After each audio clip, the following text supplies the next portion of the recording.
his sister Elizabeth. Where did she end up? She married Hubert Kernan from Utica. He had 8 children. There's quite a few of them still alive. They're my cousins. I see a few of them occasionally. And they lived in Utica practically their whole life. My cousin, James Kernan, that's one of her sons, still lives in Utica. And the family's pretty well spread out all the way from the state of Washington right back to Utica. And the Kernan family is a tremendous family. They cover miles and miles and acres of people. There's a Kernan in Lowville who was a state trooper.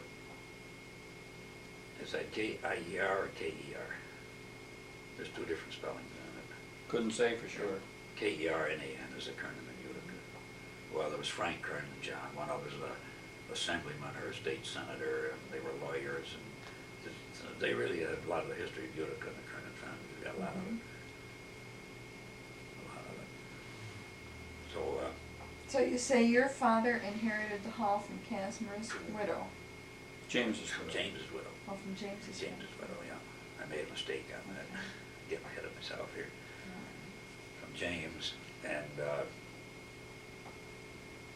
he was chief engineer for Thomas A. Edison, and this is back in 1920. James was. No, John. John was, okay. No, my dad. Your father. My dad was the chief engineer. He was a son of James. And after he inherited the hall, he decided that it should be taken care of. It had been closed for quite a number of years. I might digress just a second here. James and Casimir, his father had a brother by the name of William. But William didn't get the hall. William was a playboy. William ended up building that beautiful home down at Cooperstown, which has since been torn down, but I had all the architectural drawings and everything on the house, and they are now down at Cooperstown where they belong. It was called Glimmer Glen, and it was one of those tremendous places right on the Otsego Lake. Had pictures of it I was able to send down to Cooperstown, and they gave me, I said, you know what, you can have all of this stuff, but I want copies of the drawings of the house, and some of the final drawings are in color of the outside. So they photographed them all, sent me back copies just for the records at the hall. Because the originals belong where the house was, I felt, and they didn't mean anything to anybody at Constable Hall. Sure. So I gave it all to the museum down there so that they could have them on record. And they are using them in the school down there, and they've got a museum school, and they're using them there to show people the architecture of the time. It was one of those great, big, mammoth homes that were built with a big porte-cochere for cars to drive under, carriages, you know, tremendous place, and a beautiful picture on it. And even the cupola on the barn was something that you wouldn't even see today, and a clock, and it was really quite classy. So Dad took over, and first we came up, and I had mentioned 20 before, but it was 1921, the summer that we spent at the hotel. It was a year off there. And then we moved up here in 1922. Well, I think I've been over the varied existence of the hall up to the time that the war was over. Well, it worked out that I just couldn't handle it. I had the man who took care of it while I was in the service, old Arthur Western, who was pretty well known in the North Country. I think everybody in Lewis County used to know Ola Western. And Ola was a cousin of his, and she was quite a character, pretty well known. Very great person in her own way. And Art took care of it for me all during the war, and I was only home about a year and he passed away. So then the question is, what do you do? Yes. And I had all kinds of opportunities to sell it in all different shapes, forms, and ways. And I really had more feeling for it than to just throw it to the dogs. I talked with the state at one time, but I didn't get very far with them because at that time there wasn't much of a history or historical setup in Albany. It was very, very minor, and they just didn't seem to understand when we went out talking. I think the gentleman in charge at that time was Mr. Flack, if I'm not mistaken was his name. I talked with him, but there was no state monies available, there was nothing this, nothing that, No. even if I donated to them, they didn't want it. So Mr. Shaver from Lions Falls got very interested in when she heard that I was looking for a disposition and a proper one. Clarence Shaver? I don't know what her first name was, to be honest with you. I know he worked for the paper company down there. I think that is the name. I think it is, yes. I think you're right. So she approached me then with another group of getting the county interested in taking it over. And I met with them, talked with them, and I told them what I would do, and I said I'd got to get a little something out of it. I said I don't want to steal anything, and I don't want to give it away either, but I've got to have something just to square off all the things that have needed to be done to straighten this out. And I kind of agreed to a very nominal figure, terribly nominal. Mhm. Well, everything was going along fine until the courthouse in Lowville burned. And I think everybody in this county of Lewis remembers that fire. Uh-huh. Of course, it did quite a bit of damage to the whole county clerk's office and the building and everything else. And the county called me and said that under the circumstances that they'd have to put all their efforts into reestablishing the courthouse, for which I can't blame them. And it wasn't only shortly after that that Harry Lewis... Oh, after the courthouse. Well, they went down the drain very fast. Mhm. But Mrs. Shaver from Lions Falls became very interested, and she contacted me after this happened, and she felt very badly about it because the county was out. It was actually, her idea was to have a sort of a county historical setup and a veterans memorial. That is what they were working on, the classification of it. So after this happened, county was out, and Harry Lewis called me one day from Beaver Falls and wanted to know if he could talk to me. I said, fine. He said, I'm interested in the hall. I said, fine. So I went over, and he said, what I'd like to do, if I can have the hall under the same terms as you offered it to the county, I'd like to take it and restore it, form an association, and have it set up so that it will be a historical home and be part of Lewis County and be restored and maintained. Well, he said, I think that's a very admirable way of doing it, and I'm perfectly in accord with it, and I will try and do everything I can do to help you with it and keep some of the artifacts and so on that belong at the hall there if possible. Of course, there's always problems in families when you start breaking things up, but we kind of ironed those out fairly well.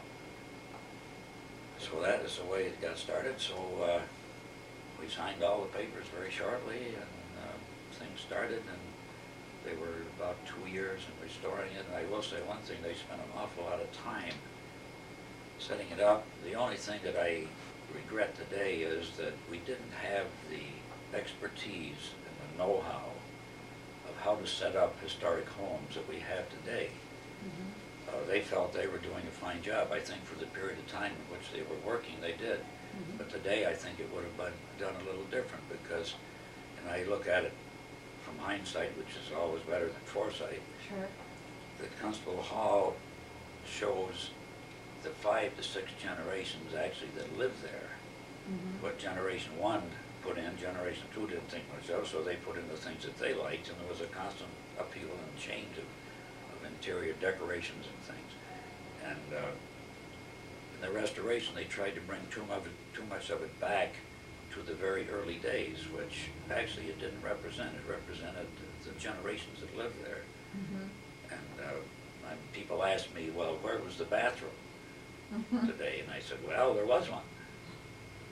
There was a toilet only, in which is a sort of little chapel area off the pantry. I think that was the only flush toilet in Lewis County for years because it was all wood with a copper lining. And that was old. I wish they had saved it. What Dad did when we moved there, and the two big bedrooms upstairs, the master bedroom on the right, he took 8 feet off of that and put a bathroom in upstairs. Of course, when they restored it, they took it out, which I think it should have been left to show the evolution of the generations that lived there. But these are all things that, to say hindsight's a lot better than foresight. But I think what it was the fact that there weren't the places to go to get help in restoration that there is today. And the people who study these things, they did a wonderful job, they preserved it. This is what they were after, and this is what I was after. Mm-hmm. I hated to see, I had one man who was crazy to get it and wanted to make a roadhouse out of it. He had the outbuildings and he was going to convert those into rooms and have a bar and all this, and offered me a very, very fancy sum, but I couldn't do it. No, I wouldn't think Just so. one of those things that it's ingrained in you for some reason, and you fought years to keep it, Yeah. and you just hate to see it go down the tube in a way like that. This just happened to a good many of the old homes in northern New York that have become bars and Mm-hmm. hotels and so on. Some of them existed and some of them haven't. But Constable Hall is still there. We are a nonprofit organization under the Board of Regents of the state of New York, as well as being incorporated under the laws of the state of New York. It is a tremendous responsibility today to try and keep it going because it's 95% volunteer help. There is no set remuneration from the state or anybody else except for projects, and then it's a tremendous problem to get those going. Mm-hmm. We've had help from the Council of the Arts, we've had help from the state of New York through our assemblyman and our senator.